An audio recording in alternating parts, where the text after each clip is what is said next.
Səhifəmizi izləyən hər kəsə salamlar. Bugün sonuncu paylaşdığım birinci sinifdən müəllim hazırlığına deməli qeydiyyatla bağlı olan videoma gələn bir rəylə bağlı video çəkmək istəyirəm. Deməli bir xanım qeyd edib ki, müəllimliyi necə cılızlaşdırmısınız ki, sizin öyrətdiyiniz bir metodla uşaqlar bədbəxt olacaq. Birincisi, həmin izləyici mənim müdahimim olmayıb və bilmir ki, dərslər hansı şəkildə keçirilir, dərslərdə nə öyrədilir və bu 4 il universitetdən sonra olan bu praktik hazırlığın mahiyyəti nədən ibarətdir ki, bilsəydi təbii ki, elə bir deməli fikir bildirməzdi.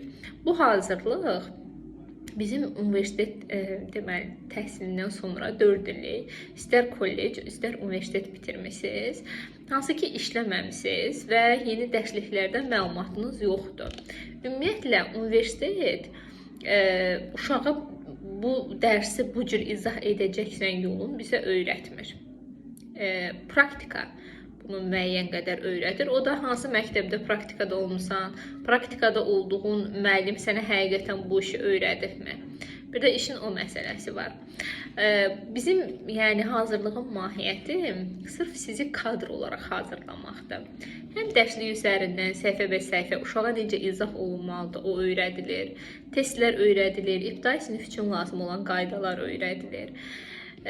Ona görə demək istəyirəm ki, bizim hazırlıqda iştirak etmədən, məlumatınız olmadan, 4 illik təhsili heçə sayırsınız, fikrin yəni yanlış qeyd edirsiniz. Tam əksinə, 4 illik təhsildən sonra bu hazırlıq sizi müəllim olaraq biraz da mükəmməlləşdirəcək. Daha rahat, daha səlis şəkildə öz işinizi icra etmiş olacaqsınız.